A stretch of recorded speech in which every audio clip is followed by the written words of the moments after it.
Vadodara corporation દ્વારા ચોમાસા પૂર્વે પ્રી મોન્સૂન કામગીરી અંતર્ગત આજે વડોદરા મહાનગરપાલિકાના અધિકારીઓ અને સ્થાયી ચેરમેન દ્વારા પ્રી મોન્સૂન કામગીરીને લઈને વડોદરા શહેરની કાસોની મુલાકાત લીધી।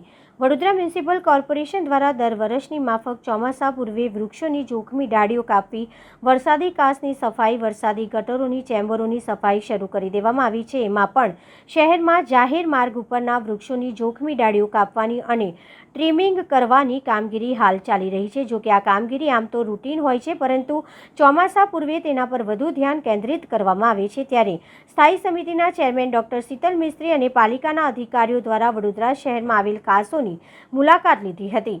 વરસાદના પાણીને નિકાલ માટે વડોદરા શહેરમાં આવેલા 3 મુખ્ય કાસોમાંથી પાણીનો નિકાલ થતો હોય છે, જેને લઈને ચોમાસામાં વરસાદનું પાણી સરળતાથી નીકળી જાય અને ચોમાસું શરૂ થતાં પહેલાં વડોદરા મહાનગરપાલિકાના અધિકારીઓ સ્થાયી ચેરમેન ડોક્ટર શીતલ મિસ્ત્રી દ્વારા ગાજરાવાડી વિસ્તારમાં આવેલ કાસની મુલાકાત લીધી હતી અને વધુમાં જણાવ્યું હતું કે વડોદરા શહેરમાં વરસાદી પાણીનો નિકાલ માટે રૂપારેલ, ભૂખી અને માસિયા કાસની પાલિકા દ્વારા સાફ સફાઈ કરવામાં આવી છે।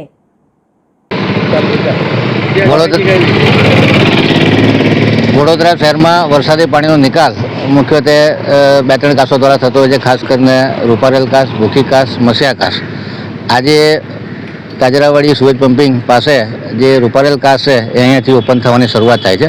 કાસ તો ચાલુ થાય છે વૃંદાવન 4 રસ્તાથી, પરંતુ અહીંયાથી ઓપન થાય છે અને આ કાસ મહાનગર ઘાઘરેટિયા થઈ અને છેલ્લે જાંબુઆ નદીમાં મળતી હોય છે। ત્યારે આખી કાસની સાફ સફાઈ થાય, તમામ કચરો આમાંથી કાઢી લેવામાં આવે, એનું ડ્રેજિંગ થાય અને એ છેલ્લે બોટલનેક ના થાય એના માટેનું વાઇડનિંગ અને ડ્રેજિંગ કરી, જેથી કરીને પાણીનો ફ્લો જાંબુઆ નદી સુધી કોઈ જાતનું એને ઓબ્સ્ટ્રક્શન ન મળે એ પ્રમાણેની કામગીરી કોર્પોરેશન દ્વારા હાથ ધરવામાં આવી છે।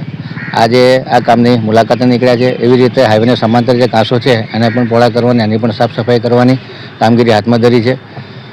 મસિયા કાસ, ભૂખી કાસ, એની પણ સાફ સફાઈ કરવાની સૂચના આપી દેવામાં આવી છે। અલગ અલગ ઝોનમાં વરસાદી ગટર અને જે સુએજ છે એ તમામના મેનહોલની સાફ સફાઈ કરવી, લાઇનોની સાફ સફાઈ કરવી, કે જે પ્રી મોન્સૂનમાં જો કામગીરી પૂર્ણ રીતે થાય તો જ્યારે ક્લાઇમેટ ચેન્જના લીધે અતિ ભારે વરસાદ થાય તે ઘડીએ પાણીનો નિકાલ સહેલાઈથી થઈ શકે અને પાણી ભરાય તો પણ જલ્દી ઉતરી જાય એ માટેનું આગોતરું આયોજન કોર્પોરેશન કરવા માટે કટિબદ્ધ છે અને કોર્પોરેશનના અધિકારીઓ મારા ગાઈડન્સમાં અને ઓબ્ઝર્વેશનમાં કામગીરી કેવી ચાલે છે એ પણ જોવાનો પ્રયત્ન કરી રહ્યા છે। 1 મહિના સુધી કામગીરી ચાલશે।